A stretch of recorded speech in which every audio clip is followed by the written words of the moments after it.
A lot has happened since our last show, including the Seahawks' convincing win over the Cardinals on Sunday. Now riding a 4-game win streak, Seattle readies itself for a run at an NFC West title. The Ringer's Sheil Kapadia is here to break it all down. Let's light him up.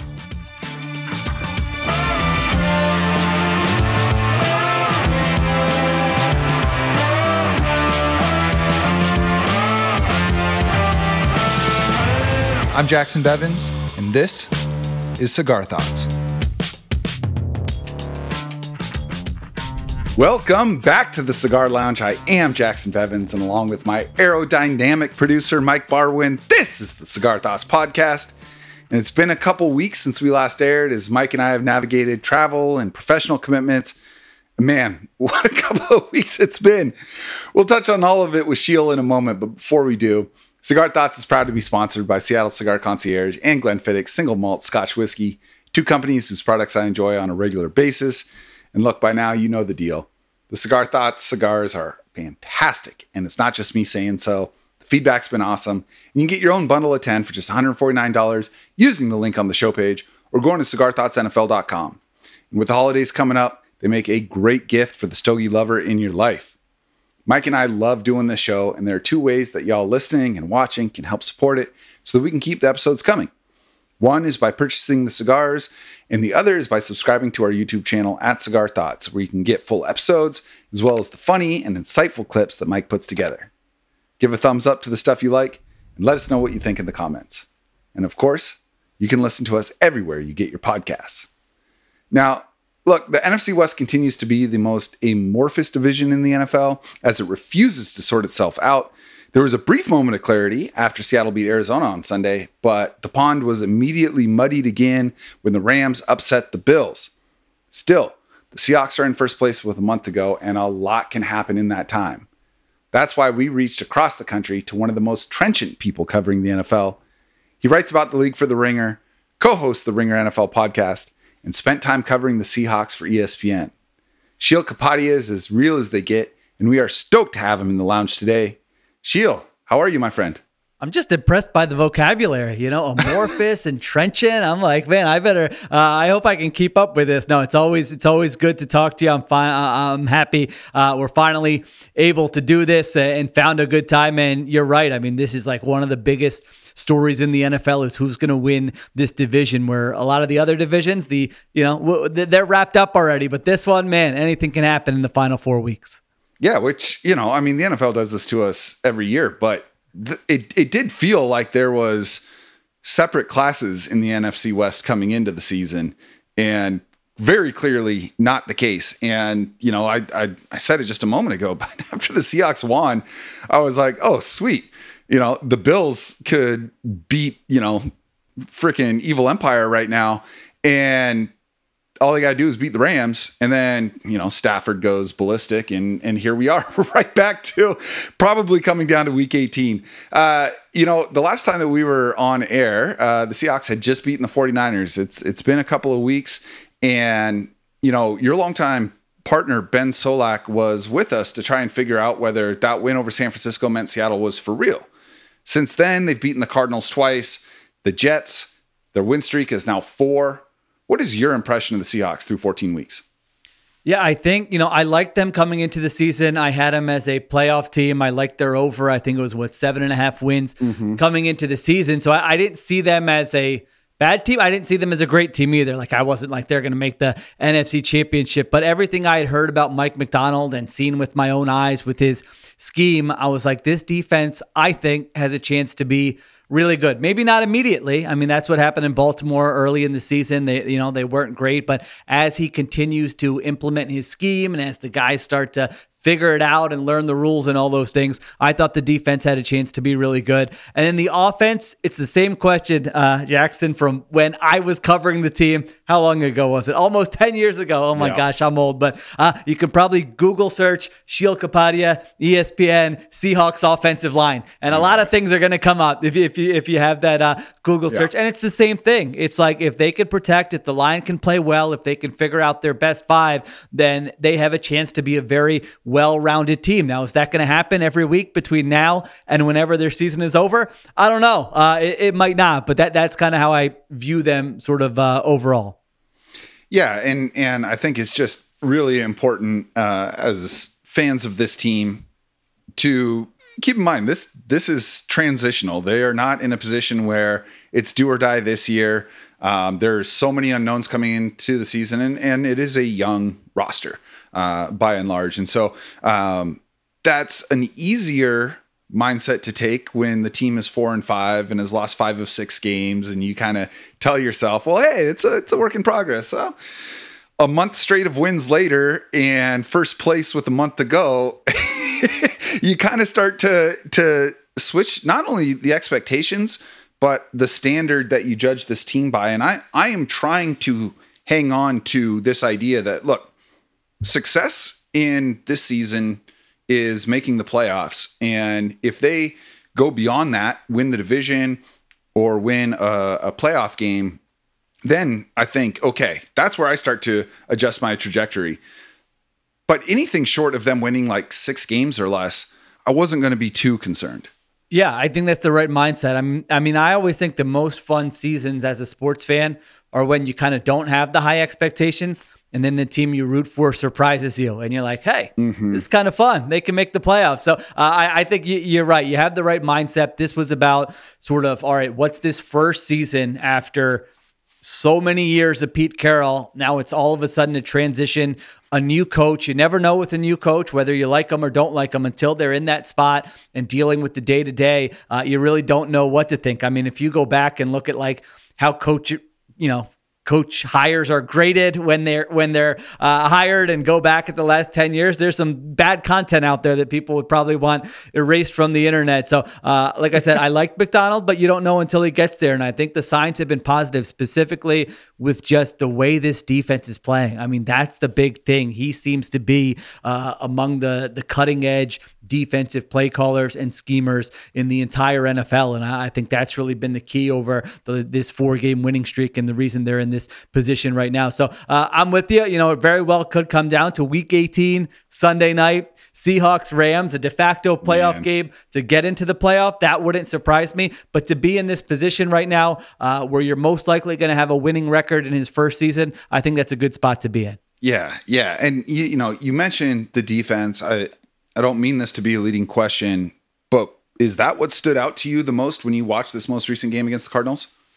Yeah, this most recent game, and really, probably the last month when you look at it. But this last game specifically, it was a pretty even game, I thought. Like, it's not like they shut down the Cardinals completely. If you look at some of the advanced stats like success rate or whatever, it was a pretty even game. But in those high leverage moments, they come up with 2 takeaways, and the Ernest Jones one was awesome. Like the way he played that, it just looks like a very well-coached defense where it's like, hey, you're dropping to one spot. When you turn your back, Kyler Murray's going to go to that other side. Be on the lookout for that route. He jumps it and comes away with the interception. And then, of course, Kobe Bryant had the other one. So that would, to me, was really the difference in the game. And then, of course, you get the Charbonnet touchdown run. But yeah, to me, it's just going to start with their defense week in and week out. That is like, if you look at kind of the high ceiling units in the entire division, like that the Seahawks defense has a chance to be right up there with probably any of the offenses or defenses for all 4 teams. It was the promise of hiring Mike McDonald, right? And the idea that, okay, this is the part that we can at least hope or expect him to get right, and we'll see about the rest. And the defense struggled a lot early on once they started playing real quarterbacks. And the opening day win against the Broncos looks a lot better now than it did then. I'll say that. But the loss to the Giants looks a lot worse. So it's like, it's not something where, they were consistent, but the offense kind of carried them through that and at least kept them in these games, even the ones they weren't winning. The offense has regressed back to the mean a little bit, certainly from like an EPA and success rate standpoint, even though they're scoring enough points, obviously. But it's coincided with the defense really stepping up. And, it feels like we talk a lot about the scheme with this defense because they hired, the Sean McVay of defense. But it feels like there's actually some difference makers on this defense now. I mean, Ernest Jones has transformed this season, bringing him in.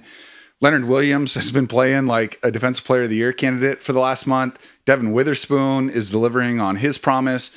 And then, Reek Woolen, Boye Mafe, Julian Love are all playing really well. And then you got guys like Derek Hall, Tyrese Knight, they're flying around. Kobe Bryant's been playing out of his mind. Can this roster reach the level of McDonald's 2023 Ravens defense? And if so, what's a realistic timeline for that? Yeah, I mean, I like this year, maybe not, but certainly you add a couple more pieces next year. I see no reason why they couldn't. I mean, right now they're 9th in defensive DVOA, and it's his first season with the team. Last month of the season, they're 1st in EPA per drive. They're 5th in success rate. Like, they're playing just about as well as any defense in the NFL right now. And I love some of the names you brought up because, like, Leonard Williams, I don't know what your experience has been with him since he's been with the Seahawks. It's always like he's a good player, and I always do like the free agency rankings for wherever I'm working, and I always struggle with him because I'm like good, above average, starting caliber defensive tackle. But then I see like the contracts he's gotten paid, and I'm like, that's like a pretty rich contract. But then this year, like you said, this is probably the best football he's played in his career. And I think back to last year, McDonald had Justin Madubuike, the defensive tackle with the Ravens, in a contract year, and he balled out and he got paid a big deal. So it's like part of it's coaching. Part of it obviously is going to be the talent on the field. Devin Witherspoon was a top 10 pick. Like, he's supposed to be really good. And he looks really good. That's a good thing. Reek Woolen, after last year, maybe not having the same type of year he had as a rookie, now he's back and he's playing really well. So it's not like I think there's a lot of good players. I don't think that if you just like put this group of players with the average defensive coach that you'd be seeing the same results, if that makes sense. Like we've seen Seahawks. I've watched this defense for the last 5 years. It makes a lot of sense. Right, exactly. I mean, and you've seen some of the most talented Seahawks defenses of all time, where it's like, all right, the coaching's good, but maybe other coaches would be able to do the same thing. I think this is kind of a combination, but if I had to pick one, I would say he's doing more with less. But you add a few more pieces in the offseason, and now all of a sudden, like next season, I usually rank all the defenses going into the year. I suspect that I would have them as a top 5 defense going into next season, just with the state of the roster now and the coach. Yeah, I didn't even mention Byron Murphy, who they took in the first round this year, and who has looked really good when healthy. Chenin Nwosu has played like 30 snaps this season. He's coming back. I mean, there's some real depth here. And it's not just, hey, there's a couple of good players that the offense can scheme around. It's tough. And, when Seattle announced that they were moving on from Pete Carroll, and for the first time in a decade and a half, you start looking through fan eyes at the available candidates. I zeroed in on Mike Macdonald very, very early as my favorite guy, in large part because it's not just that he has a great scheme. We've seen lots of guys that have, good schemes, and it doesn't necessarily translate when they move. He's had this kind of success everywhere. And the thing that he does that is so intoxicating to me is his ability to weaponize his best players. It's not just, hey, how can, we put them in a good position? It's like, how can I take this guy who's very talented and turn him into somebody that changes the way this game is played for the next 60 minutes. And that's what I think we're seeing with Leonard Williams. We're seeing a guy who has been very good, that every NFL team would have been happy to have, but is also the same guy that lots of fans are like, you traded a second rounder for him, right? And you're going to have to pay him what to extend? And he's 30. Like, at some point you do need someone who takes that single level house and turns, and vaults the ceilings. And that's what I think Mike Macdonald's superpower is. Yeah, that's coaching. I mean, that to me is just like the definition of good coaching, is figuring out what each player can do, playing to their strengths, and then figuring out how it all fits together. Like, I hate when coaches are like, well, we just didn't execute. It's like, your job is literally to get the players to execute. So like, that is that is what the money is for. So yeah, I think he's done a terrific job. He's done a terrific job of that. Even just adding like Ernest Jones in the middle of the season. I mean, when do you add just an off-ball linebacker who's asked to do quite a bit in this scheme in the middle of a year, and then that's the difference in, like Like that makes your defense rise to another level. Like when you make that trade, there has to be some kind of conversation about, hey, if we make this move, is he gonna be able to help us this year? How are you gonna use him? And he's got to have some plan in place that I'm confident we can do X, Y, and Z. I've seen him do this. We're not gonna ask him to do that. All those things, and he's done it. I mean, again, just their linebacker position, just changing who's playing there in the middle of a season and having it look like this. That just speaks to good coaching to me. Well, the fact that they brought Ernest Jones in and green dotted him almost immediately, especially when McDonald's system, by all accounts, more or less amounts to learning a new language. He's a lot more binary in his players' responsibilities based on early keys in the play than a lot of coaches are. And it takes a while to get all of that to line up. Ernest Jones stepped in and started captaining this defense immediately to the point where they just moved on from Tyrell Dodson and Jordan Baker. So that part has been really impressive to me. And it's funny, we had Jordan Rodriguez on this show the day that Ernest Jones he was either traded or cut. I think he was cut. And it was like, this is like your other defensive captain besides Aaron Donald. And like the guy who is probably would have been your defensive captain. And she was just like flabbergasted by it. She couldn't believe it had happened. The fact that he then became available again a few months later is kind of wild. And kudos to John Schneider, who I think had an awful offseason in terms of free agency, to pounce on that. Yeah, it's whenever there's a player like that, I'm always like, we're at an information deficit. Like there's probably something we don't know. Cause like you said, it's just very uncommon. Why would the Rams get rid of him? Then the Titans, add him. Why are they getting rid of him? So I always assume like, all right, temper your expectations. This guy's not going to be the savior when two teams just gave up on him. Not that he's been like the total savior, but he's certainly solidified, what they've done defensively. So yeah, I always look at sort of risk with those types of moves. And it's not like you're giving up a first round pick to add Ernest Jones. So I'm always like, if the risk is low and you have a good feeling and you have a plan about it, go ahead, take the risk. If it doesn't work out, it's actually not that big of a deal. And I think they did a good job being aggressive there. Who's the best receiver on the Seahawks? Ooh, that's a good question. Who is the best receiver on the Seahawks? Oh man, I'm trying to think if I'm like another team, because I always do these trade value rankings where I rank like but that's kind of unfair because Jacson Smith-Njigba is on the rookie deal. So I think he would have more trade value than DK Metcalf. You're a defensive coordinator getting ready for the Seahawks. I think I'm going to still say DK Metcalf. I don't know. I want to hear your answer to this. I look at sort of just the physical skill set and the way you framed it there. If I'm a defensive coordinator on a Tuesday night, like who's going to be a problem? Who do we need a plan for? If assuming DK Metcalf is healthy at that point of time in the season, I think it's probably still him, but I don't feel that. I could be wrong about it. Do you feel differently? No, but that gap's got pretty small. Yeah. I mean, Jacson Smith-Njigba, it took a little bit, but that first round where they took Devin Witherspoon and Jacson Smith-Njigba, Mike texted me after the game on Sunday, and he was just like, that first round will be transformative for the trajectory of this team. And I thought that was the perfect way to describe it, because it does. It just changes the trajectory of this team when guys that young are having that big of an impact. I would say right now, like DK Metcalf is very clearly playing through injuries. I mean, he's having to come out of every game. And look, this is a guy who's missed 2 games, well now 3 in his entire 5-year career. Like if he's coming out of the game, like that dude wants to be out there. Even if he just had to block 50 times in a game, he wants to be out there. And so to me, he's not at full strength. And yet when you look at all 22 or even the wide angle replays, where are the safeties shading? It's always to number 14.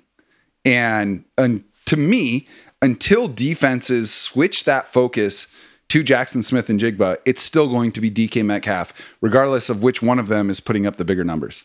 Yeah, I would agree with that. But man, Smith-Njigba has been impressive. I mean, I liked him coming out, but just that catch in the middle of the field last week where Geno Smith is getting hit and it's thrown like at his shoes.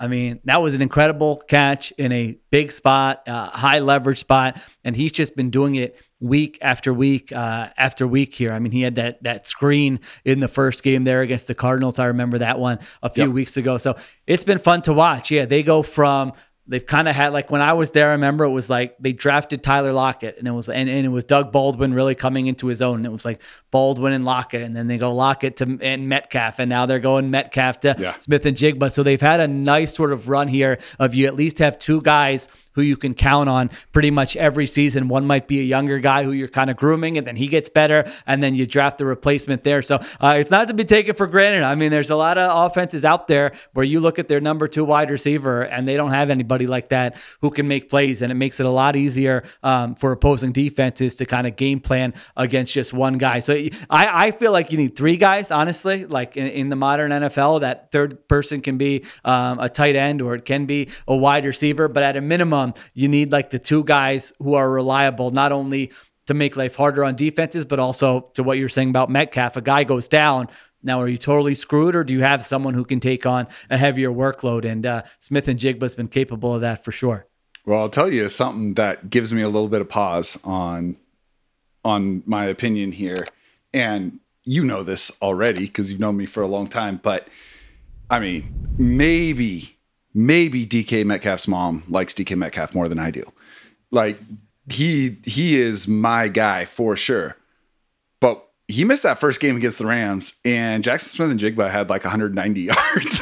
Like he might just be, again, the litmus test for me is how are defenses lining up. And right now, Metcalf still has the gravity, but JSN is making it very difficult for defensive coordinators to stick with that plan.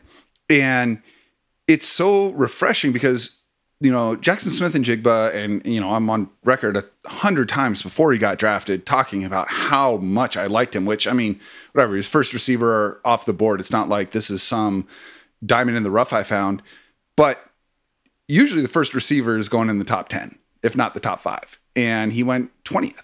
And there were some doubts. And then he was basically being used like one of the on-dales his first year under Shane Waldron, right? It was that Rondale Moore, Wan'Dale Robinson role where it's just get the ball to him at the line of scrimmage and hopefully he can do some stuff. And he was like okay at that, but that's not who he was at Ohio State. He was the guy at Ohio State that had Garrett Wilson and Chris Olave saying, yeah, he's actually the best. This is a guy who had 300 yards in the Rose Bowl at 19 years old. And now, over the last 6 weeks, we are seeing him winning at the second and third level. He's earned Geno Smith's trust on tight window throws, which he didn't have before. And targets are earned. Like, I will die on that hill. He is earning the high leverage targets. He's earning the red zone and the green zone targets, taking them away from a receiver who has led the NFL in end zone targets over the last 3 seasons. So he's like taking his role. It didn't fall to him. He is going out there and seizing it. And that's the player that I saw at Ohio State.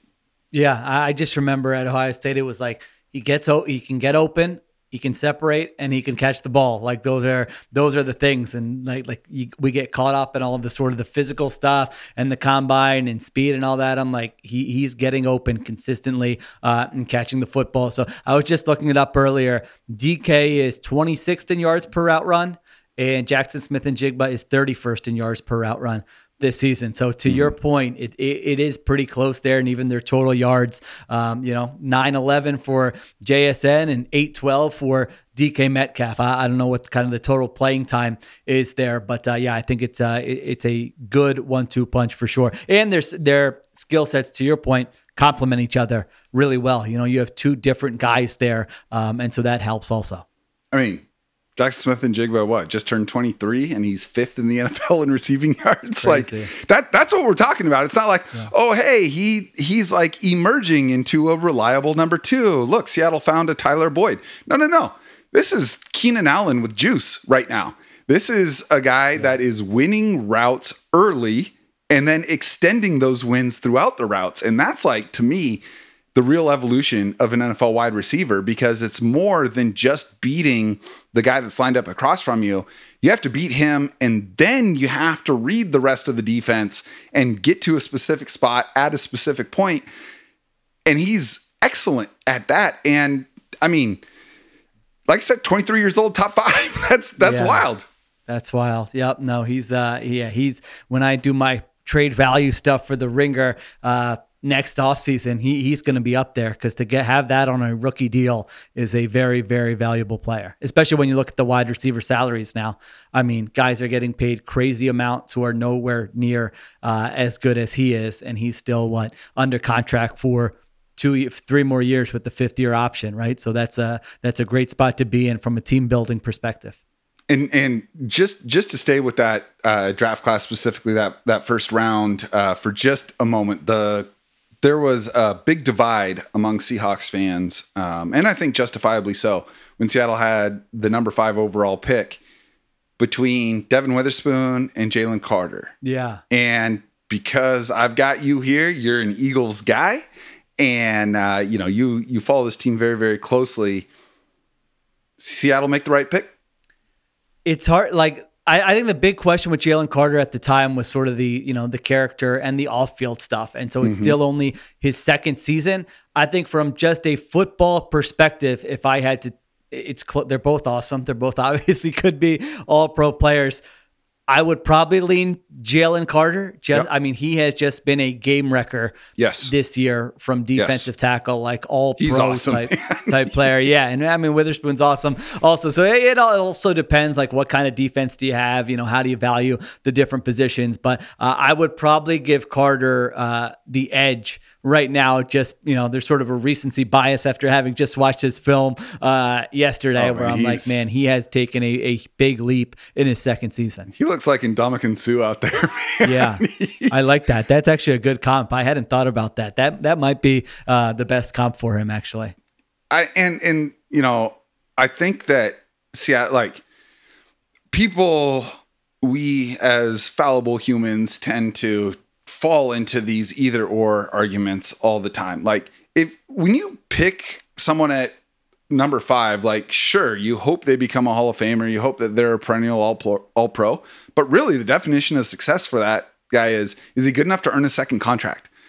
Is he a good NFL player? And Seattle got I think a very good NFL player in Devin Witherspoon. Yeah.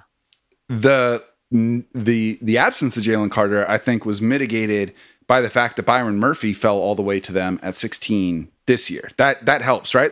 I'm taking Jalen Carter over Byron Murphy. Don't hear what I'm not saying. Yeah. But I don't think that gap is necessarily enormous. And so for them to be able to get a Witherspoon and then kind of arbitrage the Jalen Carter selection with Byron Murphy, I think has been helpful. Yeah, I loved Murphy. That was one of my favorite picks. I think I might have picked him for a sleeper defensive player, rookie of the year coming into the season. But yeah, you're right. For the next year to be able to get that type of disruptive player. And then, like we said, with Mike Macdonald, I mean, if he's the coach while you're drafting a defensive player, I feel like you should be pretty confident that he's going to know how to use that guy, how to play to his strengths. So yeah, those are some nice building blocks for sure. Who's the best running back on the Seahawks? I was just looking at their numbers earlier too, and it's wild how similar they are. I don't know if you've done this exact exercise, but there's 46 backs in the NFL with 75 carries. They're 33rd and 34th in success rate. Kenneth Walker and Zach Charbonnet. So how much of success rate for a running back is an offensive line stat? Yeah, no, that it's because success rate is just was this a positive play or not? So it doesn't matter if if it's first. We drop. I'm so sorry to interrupt, Sheil. No, forgive me. But I do think that framing is important, because I heard success rate for a long time before I knew what it meant. And it is essentially, I think, did the play gain 4 yards on first down? Did it get you on a second down play? Does it get you under 4 yards to go on third down? And then on third and fourth down, did you convert? Is that roughly there's actually 2 different kinds depending on what site you look at. So one is what you're saying. The other one is just, not to get too nerdy, but it's just based on EPA. Is it a positive play for the offense? Did it get you closer to scoring after the play? So in other words, the way I always explain it is that if it's 3rd and 4 and you have a 5-yard run, that is a positive play. That's going to be successful. If it's 3rd and 15 and you have a 5-yard run, that is not going to be deemed successful. Yes. So it's just better than, when we were growing up and it was just total yards per carry. That's it. Now, what it doesn't take into account is if it's 3rd and 5 and you have a 6-yard run versus 3rd and 5 and you have a 40-yard run. Those are both both successful. So kind of the explosive plays, the turnovers, it doesn't weight those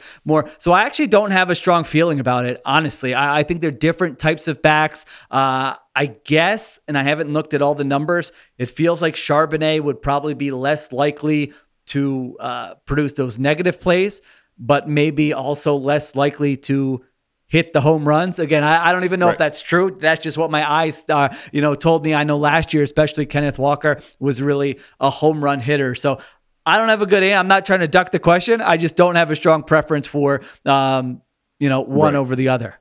Yeah. And I'm, it's really a stylistic thing for me. I think there's multiple ways for running backs to be good. There's the fantasy aspect of it, right? Like, are you getting a bunch of yards and touchdowns? And that's great. I'm not going to sit here and have some galaxy brain take that's not awesome. But there's a reason that guys like Carlos Hyde and Latavius Murray and Frank Gore and D'Angelo Williams and Curtis Martin stay in the league for so long, because they're not going to fumble. They're going to get what's blocked. They can identify blitzers and pick up in pass protection. They'll catch it if you throw it to them. They're going to do the things that you need a running back to do. And Charbonnet is that. And I think whereas Ken Walker absolutely is like a 3 true outcomes running back, right? He's the guy up there that's either going to walk, strike out, or hit it into the upper deck. And he has too many strikeouts trying to hit home runs, but home runs win games. Home runs help you more than strikeouts hurt you. And field flippers, I think, are so valuable because a lot of what they do can't really be captured in things like success rate.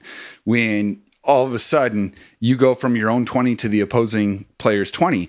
And that has not been Charbonnet's game except for this last one. Right. And, all of a sudden he's out there. He's got 193 total yards from scrimmage. He has the longest run of his career, 50-yard touchdown run. We haven't really seen that from him. When I go back and watch that film, that's the first well-blocked run game I've seen from the Seahawks in forever. And they did it with a lot of pulling and trapping, which they hadn't done. Like Ryan Grubb did a fair amount of that at Washington, and we haven't seen that. And I do think it coincides with putting Olu Oluwatimi in at center and putting Satoa Lamea in at guard. Maybe they're more raw than Anthony Bradford and Connor Williams, but they're also way more mobile. And I was saying this to Mina and Danny recently. When I was watching Zach Charbonnet's runs after the game, going back and watching them, he reminds me as a running back of a quarterback, kind of Matthew Stafford style, that is really good at anticipatory throws. Like when you see that view behind the quarterback and he throws and all you see are 2 defenders when the ball leaves his hand. And at the last second, a receiver cuts in and catches the ball.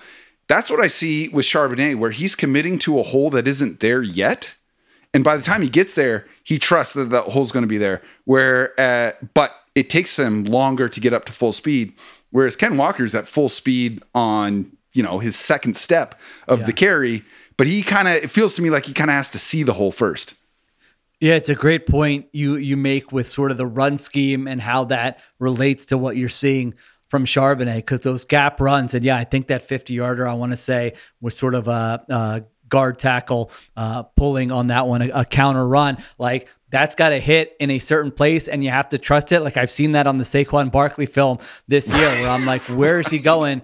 And then it's like, oh, okay, he trusted it. And all of a sudden he bursts through and it's a long run. So that's kind of different than the zone runs that we might see. I don't know if Kenneth Walker has been used more on the zone runs or not. But I did notice that kind of with their run scheme this last week. It's good to see. It's always good to have different, tools in your bag to, hey, what front kind of defense are we seeing? What fronts are we seeing? What runs do we need to use this week? And they were able to do that. So yeah, earlier I said the defense was definitely the catalyst for this winning streak. And I think that's true, but also kind of the moving pieces on the offensive line, which usually it doesn't work. Like when you're getting to December and you're moving parts on the offensive line, usually that means like you're kind of desperate and it's not going to work well. And who knows? We'll see what happens in the next month. But for their offensive line, it's not like, hey, you got to be a top 5 offensive line. It's like reach a level of competency where that run, you can lean on that run game at least a little bit, where you can protect Geno Smith a little bit more,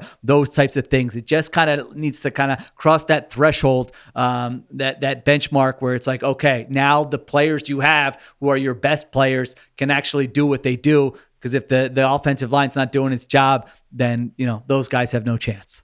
You alluded to it earlier in the show, and the biggest criticism I think of John Schneider has been his inability to successfully address the offensive line. In fact, I don't think he's had a single offensive lineman in his 15 years in Seattle that has been a Seahawk for more than 4 years, which is wow. That's wild. Stunning stat, right? And it's not like they haven't used real draft capital on the offensive line in his time. They have, and it's never worked. But the flip side of that is that they've got a ton of talent at the quote unquote skill positions. As a result, they have DK Metcalf and Jacson Smith-Njigba, and they had Tyler Lockett and Doug Baldwin, and they've had, Zach Charbonnet and Kenneth Walker and Chris Carson. And I mean, a healthy Rashad Penny has the highest yards per carry of any running back in history. Like they've had real talent at these skill position players. So you don't need to have the Detroit Lions offensive line for these guys to be successful. You just can't have the Patriots offensive line. Like you gotta be competent, like you said. And I'm hoping that was, what we saw on Sunday is predictive of what we'll see going forward.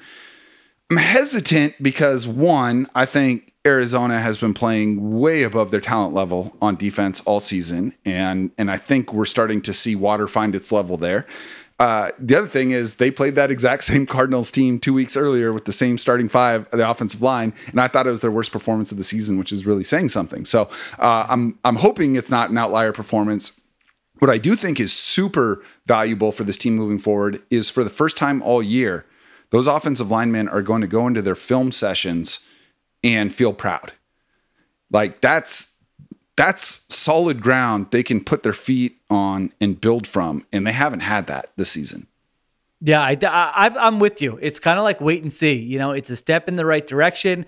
It's encouraging. I think if we're talking at the end of the season and the Seahawks don't make the playoffs, I think we can probably point to what the potential reason would be, and it would probably be, all right, well, the offensive line didn't hold up, at least in my opinion. Like, I think the defense is going to be good. I don't know if it's going to be playing at the same level it's played at over the last month, but I think it's going to keep them in these games. I think Geno has probably, he's been, in my opinion, pretty much the same guy for 3 seasons. If you just look at some of the numbers, I don't think his play is really going to fluctuate that much week to week. He seems to be a pretty consistent player. The wide receivers, you know what you're getting. The backs, you kind of know what you're getting. And so it's going to come down to is the offensive line good enough in these one-off matchups? And they've got some tough games here coming up. The Packers, the Vikings, that last game there against the Rams. So it's like there are going to be some tests there, especially the Vikings. That's going to be a very creative scheme that's tough to prepare for sure. And then, just this Packers game, again, the defense can be good, but you're probably going to give up some points to the Packers because that's a highly schemed, highly effective, highly efficient offense. So your offense is going to have to put up more points in this game. So yeah, we're going to get some answers, I feel like, on ceiling, what is it? What's real from what we've seen here over the last month with how their schedule plays out. Yeah, I'm with you. And here's the thing, Charbonnet absolutely maximized his opportunities. He was sensational. I am not taking anything away from him when I answer my own question and say that I think Ken Walker is better. When Ken Walker can get to the line of scrimmage and beyond, he is, I think, a top 5 carrier of the football on planet Earth right now. And we've seen it in his breakaway percentage, we've seen it in his yards per carry, we've seen it in his total volume. And he's been surprisingly adept as a pass catcher. I think that he has 200 yards in that Cardinals game. It just so happened that everything lined up and Charbonnet was the guy getting all of those looks. It's a fascinating thing because, like we said at the top, this division does not have an identity yet. Like I can project 2025 in terms of who's going to be the best team in this division, because Arizona's way ahead of schedule. The Rams won't die. They're picking, they have, picks in the first 2 rounds for the first time in a decade, and they knock them out of the park. It's like, they're not going anywhere. I'm not counting the 49ers out, like, ever. And so, it's tough, but I'm going to take the role of your editor at The Ringer, and I'm coming to you with an assignment. I want you to power rank the NFC West for the rest of the season. Caveat is, I need your answer right now. All right. So this is just, all right. This isn't how I think they're going to finish in the division. I gotta power ranking. Let's say they all have the same record. I got you. And they're all going to play the same 4 teams over the last month. It might surprise you. It might anger your listeners. I think I might go with the 49ers as one there. I mean, if you look at it just statistically, they are 7th in DVOA for the season. Every other team in the top 10 would make the playoffs if the playoffs started today. I think they've had a weird season where their special teams has sucked. It's been, I think, 31st in the NFL, only because the Titans are a complete disaster. They've had bad injury luck, and they've had kind of this bad luck in these close games down the stretch, 3 in their own division. I was looking at the betting markets too, and they just kind of do their power rankings based on how teams would be favored, on a neutral field right now. And the Niners are first there. So I think I would go Niners, Seahawks, Rams, Cardinals would be the way I would power rank them. And as the caveat, I change my mind on this pretty much every week when I write my column for theringer.com. So it's been hard to figure out, but that's how I feel at this moment in time. I'm actually going to go a different direction. Okay. I got Rams 1, Niners 2, Seahawks 3, Cardinals 4. Okay. I think right now, as currently constructed, and it's very close with the top 3. I do think there's a tier break after those first 3 teams. I just think there is still, and I'm mostly encouraged by Ryan Grubb's first year in the NFL, but the delta between the play calling in San Francisco and the play calling in Los Angeles is so big still. I'm not saying Seattle can't get there. They certainly have the talent on offense to get there, but those other 2 offensive lines are so much better, and they all have tremendous skill position players, even with the 49ers being beat up. I mean, geez, nightmare scenario for them with all the Brandon Ayuk drama, and they finally give him the huge contract, and then he's out for the season and probably into next year. Well, here comes freaking Juwan Jennings, right? Yeah. Like, give me a break. And so Christian McCaffrey's hurt. Well, Jordan Mason, I'm going to lead the NFL in rushing. And then he gets hurt, and here comes Grendo, and he goes for 120 and 2 scores. Like, they can still do that. So to me, Seattle is the 3rd best team in this division still. The thing that holds me back from the Rams is, and I'm with you, we're coming off what we just saw was like one of the best offensive performances by any team all season in their win against the Bills. Their A game on offense is, in my opinion, definitely better than the Seahawks A game on offense. My issue is their defense. If their pass rush does not win, it's lights out. Like there's no plan B for them. They cannot cover. They do not have the guys on the back end. Now, their pass rush has overachieved this year, so their defense has kept them in a lot of games. But if they're in Jared Verse is Defensive Rookie of the Year, right? I think so. Although, not to be a homer, Quinyon Mitchell. Quinyon Mitchell has been pretty sick this year. You fucker. Every year for the Eagles. He's been awesome. But yeah, one of those 2, I think most likely. But yeah, if that pass rush isn't getting home, then they're going to give up a lot of points, and their defense is not going to be great. So and I still don't know. Stafford's A game is awesome. I don't think he can get to it every week. We've kind of seen that, like the offense has just kind of had ups and downs where it's certainly not as consistent. So that's why I feel like the Seahawks defense is the thing I can count on out of those two teams. What a sentence. Week in and week out. I know. Who would have thought? Yeah. It's crazy because I look at the Rams like this team lost 6 games. They lost to the freaking Cardinals by 31. Wow. And yet they beat the Vikings, one of only 2 teams to do that. And they beat the Bills, one of only 3 teams to do that. You're right. There you go. Best version of the Rams is good enough to beat maybe anybody, you know? And to your point, they're just not hitting that every week. But I think very few teams do. So, yeah, I mean, these are all flawed teams for sure, but I'm not ready to put Seattle at the top of the pile yet. Now they go out and they beat a 9-4 Packers team this week. I reserve the right to change that opinion. I don't care who wins Thursday night between the 49ers and the Rams. If the Seahawks beat the Packers, they move to number 1 in my power rankings, but I don't think they're going to. And I think it's going to be a very, very uncomfortable final month of the season. I want to get your thoughts on one other thing here before we move off the Seahawks. How are you approaching Geno Smith if you're John Schneider? Yeah, I was thinking about this as I was preparing to come on to the show here, and I was trying to figure out, is there a recent comp where it's all right, this is the type of deal you would be comfortable doing? Because the last time they did a contract with Geno Smith, it's kind of unlike any other quarterback contract we've seen in the NFL. I mean, he's getting paid $25 million per year. He's the only guy in the NFL, only quarterback in the NFL making between $13 and $30 million per year. That's not a class insane. Usually, it's usually it's either a backup or take a flyer on Sam Darnold and you're getting paid $10 million or less, or it's nope. Well, we might not want to pay you, but this is the price. So you're getting paid 35, 40, 60 now $1 million per year. So he's the only guy there. So I think the closest comp might be Baker Mayfield's deal. That was the exact name I had in my head. Yeah. So that's the one. So he got 3 years, $100 million, but only $40 million guaranteed. So if I'm the Seahawks, that type of deal probably makes sense for me. You're talking about a guy who I think is he's an above average quarterback. I think I would say probably a top 12-ish type quarterback. Now he's older. He's 34, but he's not 38. You're comfortable. Well, and his 34 is different, right? Yeah, he hasn't had a lot of hits. How many starts does he have? Right. I agree. Yep. So that's true too. And he's been pretty durable. So I think you're comfortable making that type of commitment to him and saying, let's go with this.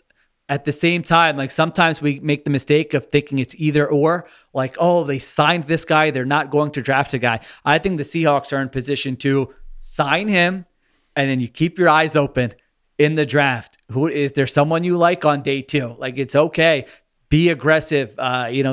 Take a bunch of shots and see which ones hit, and you don't have to play that guy right away. So think of that next plan, that next phase. But also, you could get me kind of excited about the Seahawks as this has been a nice season.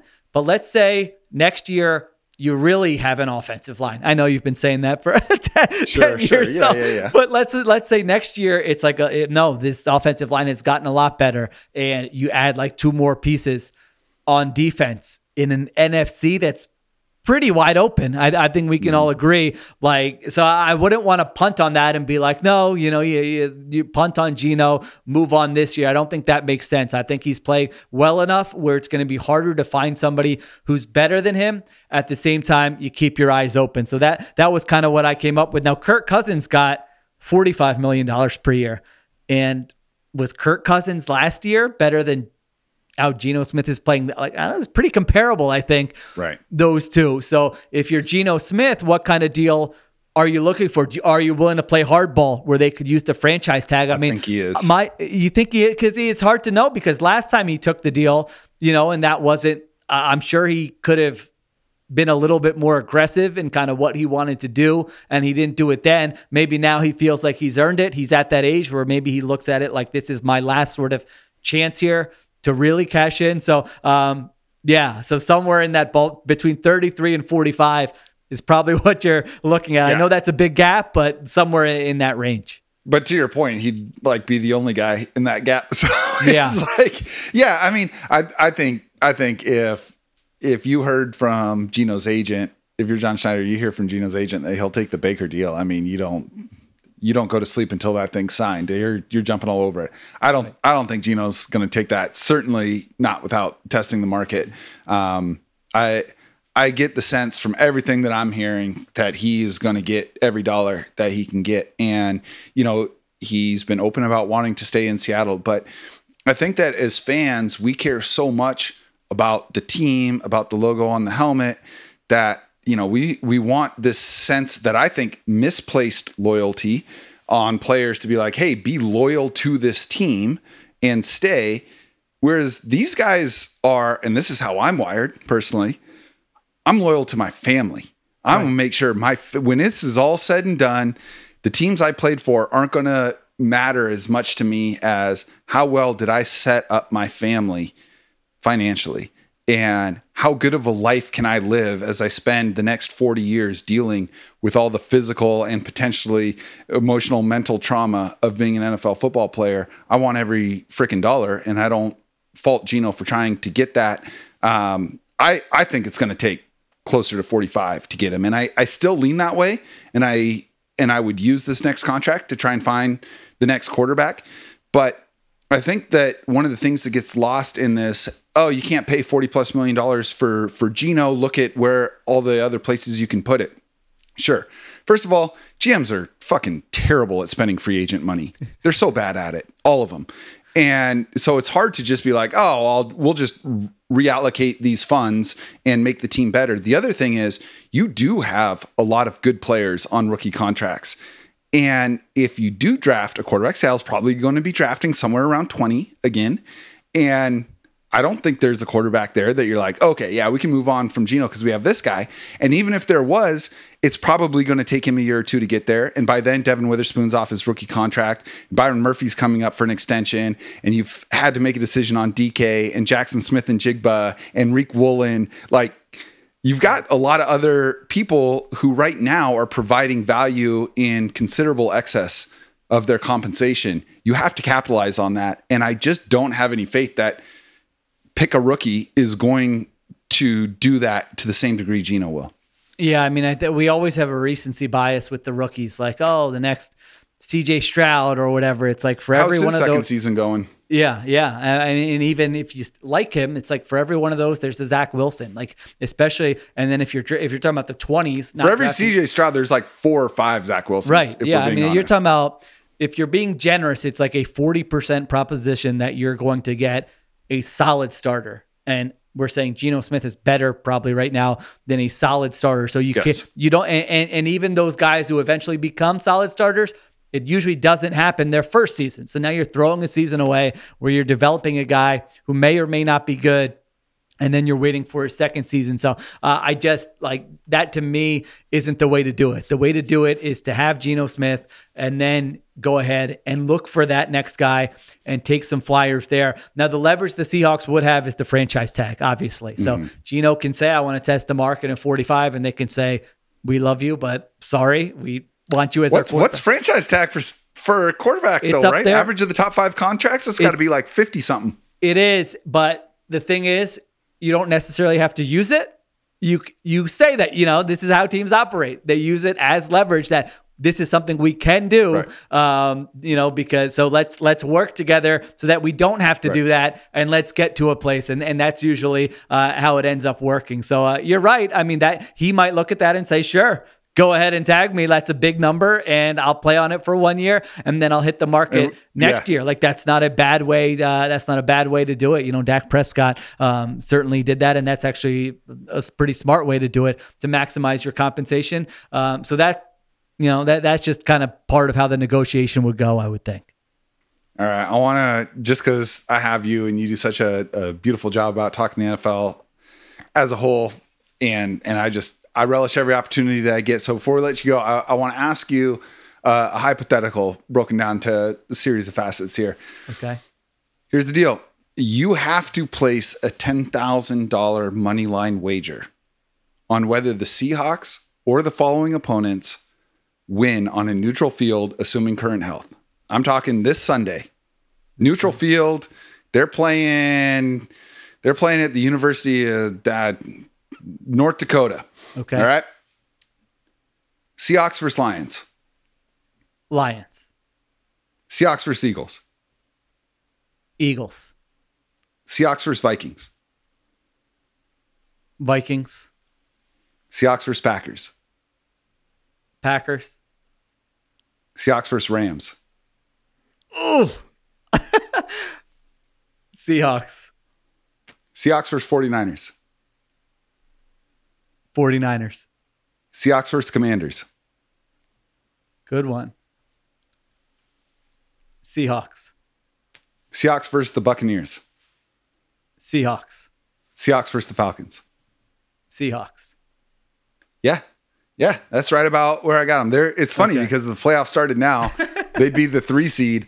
And I think they're like the 6th best team in the NFC, which, don't get me wrong, that's a win, I think, for this team and where they're at in their development with a new coach and all that stuff. But it's funny. It only feels like there's 2 no doubt answers to their opponents, and that being the Lions and the Eagles. I think after that, there's arguments to be made. Yeah, I think the Packers are not too far off from those 2 teams. And by the time the playoffs start, I could have them up there. But you're probably right, just based on body of work so far this season. I have those 3 as my top 3 teams in the NFC, the Lions, Eagles, and the Packers, and then kind of would have the Seahawks probably in that next tier there. But who knows? There's a lot that could happen between now and the first round of the playoffs where I'm changing my mind on some of those. What do the Vikings got to do to get a little respect, man? I know, but the Vikings and the Steelers, it's like they're versions of each other, you know? Yes. It's like they keep winning. It's not like their point differential and stuff is fraudulent. Like they're winning legitimately. And yet any conversation about, is this team going to the Super Bowl? They just get left out of those. So, I don't know. You'll see the Vikings in a couple of weeks here. Yep. I think they're maybe the best coach team in the NFL. Like I have been very I'm impressed. such a huge KOC fan. Yeah, he's been awesome. Flores has been awesome. They're doing more with less for sure. I need to see Darnold do it in the playoffs probably until I'm going to be like, okay, it's going to be like, I believe it when I see it, I think. Okay. You just nailed every single one of those bets. You've got like $120,000 now, but shoot, I'm sorry, Sheil. There is a caveat to those bets. You got to double down right now and pick who beats who in the Super Bowl. But if you get it exactly right, it's a 10x payout. Oh my gosh. $1.2 million if you get this right. Who beats who? Who beats who in the Super Bowl? All right. I'm going to go Detroit. I'm going to go with the Lions in the NFC. And in the AFC, I'm going with the Bills. Hey, how cool would it be to have those 2 fan bases in the Super Bowl? And it would be. And I think if I had to say at this moment in time, oh my gosh, that's tough. I will say the Bills. How about that? I didn't think I was going to get there. Here was my thought process. I was like, am I really not going to? I'm like, you're going to lose this much money and not take Patrick Mahomes? Like, wouldn't you rather just take Mahomes and live with it? Like, you're going to feel like such a moron Super Bowl Sunday when he's playing there. And then I was like, well, I kind of like the Lions over the Bills. And then I'm like, you're going to bet against Josh Allen in that spot? So yeah, so I ended up landing on the Bills there, not feeling confident at all about it. Would there be, outside of maybe LeBron in Cleveland or Rocky in Philadelphia, would there be an athlete more enshrined to their entire fan base for all time than Josh Allen if he delivers the Bills a Super Bowl championship? Yeah, it's Drew Brees in New Orleans on steroids, right? Yeah, I think that's right because of the pain and the misery. Throughout our entire lifetimes, think about the Bills when we were kids and then now in 13 seconds and all this stuff. There's just been so much built up there literally over decades that he's already probably like he's already high up there, and they haven't even gotten to a Super Bowl yet. So yes, if he were able to finally deliver, and I think he will eventually. It might only be one. It might be this year. It might not be this year. I think he'll get them one eventually. But I think that's a good. I mean, I would put that definitely over Drew Brees. Yeah, I got, and Drew Brees, of course, had the massive emotional capital of delivering that title in the wake of Katrina. That, right. That is, like, to this day, one of the coolest NFL stories I've ever seen. I've got the same two teams in the Super Bowl. And I think the difference this year, like, again, it's almost one of those things where until the head is, like, cut off and separated from the body, I'm not going to believe the Chiefs are dead. But the thing that makes the Chiefs win all of these games in my mind goes back to a Joe Montana quote about clutch. And he says, a lot of people, and I'm paraphrasing here, a lot of people think that the best clutch athletes are the ones who elevate their game in the biggest moment. And he goes, it's not true. It's the ones who can play the closest to their ability when it's not crunch time that come out looking like they're clutch, because everybody else puckers. They're so aware of the stakes. And the Chiefs just keep playing Chiefs football. And we've seen it so much over the last 5 years, but especially this year, more than any other season I can remember, where other teams just collapse in the biggest moments. They don't do the one thing that would have delivered them that win. Well, the Bills fucking did. And Josh Allen has been a guy that has, for all of his greatness, has been a high turnover player. And in the playoffs, that's a death sentence. He's not turning the ball over. He's more productive than he's ever been, and he's not giving it away. Yeah. And that, I think, puts him over the top. But I think the Lions are undeniable. I would take the Lions in one of the most entertaining Super Bowls of all time, something like 35-34. It would be insane. I would love it, but I got the Lions. I like it. Yeah, I was really flip-flopping. I think the Lions are probably the best team, but just as we saw last week, the Bills are never going to be out of a game with that guy. I mean, they can be down 3 touchdowns with 4 minutes left in the third quarter, and he just is like, get on my back. Let's go. We're scoring every. Yeah, you just gotta take the headset away from Sean McDermott in the last 2 minutes, and you're golden. That thought did, and that Lions offense against that Bills defense, that crossed my mind too. As I was like, I like the Bills defense, but they did just get lit up for 44 points there. So that would be an awesome Super Bowl. I would sign up for that. Just as we were discussing it and picturing these playoff games with like Allen and Mahomes. I think that's peak NFL this year. For as much as I love it, and you know this, like off the record, I'm such a huge Eagles fan. Yeah. I think. I just, there's so many players that I love. There's so much I love about how they approach their team building, all of that. The Lions just, they feel so complete. Yeah. I cannot imagine a team putting 44 up on the Lions. Yeah. Because I think their offense isn't going to let the other team have the opportunity to score that many points. They can play any type of game. They can shrink the possessions. They're going to take care of the football. And most importantly, probably they're positioned to be playing at home throughout and getting that bye. And if they're indoors, at home with that fan base in the playoffs, that's going to be pretty tough. All right, y'all. That is going to do it for today. Sheil, thank you again, brother. All right. Thanks for having me, man. Fun as always. Yeah, look, you're truly one of my favorite people to talk ball with. So in case anyone out there is unaware, where can they find more of you? Yeah, you can check me out on theringer.com. I write a weekly column, so I do still have some Seahawks nuggets in there from time to time. That's on theringer.com called Under Review. That comes out every Tuesday, so check that out. And then the Ringer NFL show, again, we talk about the Seahawks quite a bit on that one as well. So you can, I'm a Spotify man. I got to be a company man. So I was going to say wherever you get podcasts, but download that on Spotify because they're putting food on the table for the Kapadias. Yeah, hey, absolutely, and it's a show I listen to multiple times a week. It's a thrill for me to be able to talk ball for an hour with someone who hosts one of the best shows out there. So make sure you're following Sheil, make sure you're listening to him, and for sure, make sure you're reading his stuff. Sheil, thanks again. All right, man. Talk to you soon. Thank you. As always, you can find Mike and I on social media. I am on Twitter at Jacson Bevins. That's Jacson. Remember that no K is okay when spelling my name. You can also find me on Blue Sky now at jacksonbevins.bluesky.social. Mike is on Twitter at Mike Barwin. You can find him on Blue Sky as well. The show itself is at Cigar Thoughts. at cigarthoughtsnfl.com on Blue Sky. You can catch full video episodes on our YouTube channel at Cigar Thoughts. Find the rest of our socials at cigarthoughtsnfl.com. As mentioned previously, this episode is brought to you by Glenfiddich Premium Single Malt Scotch Whiskey. Y'all know I'm a huge fan of their lineup, and we are thrilled to have them on board as a sponsor of this show. One of the great things about a great Scotch, of course, is how well it plays with a good cigar. So once again, we do have our own special release of cigars that you can purchase at a terrific price as a listener of the show.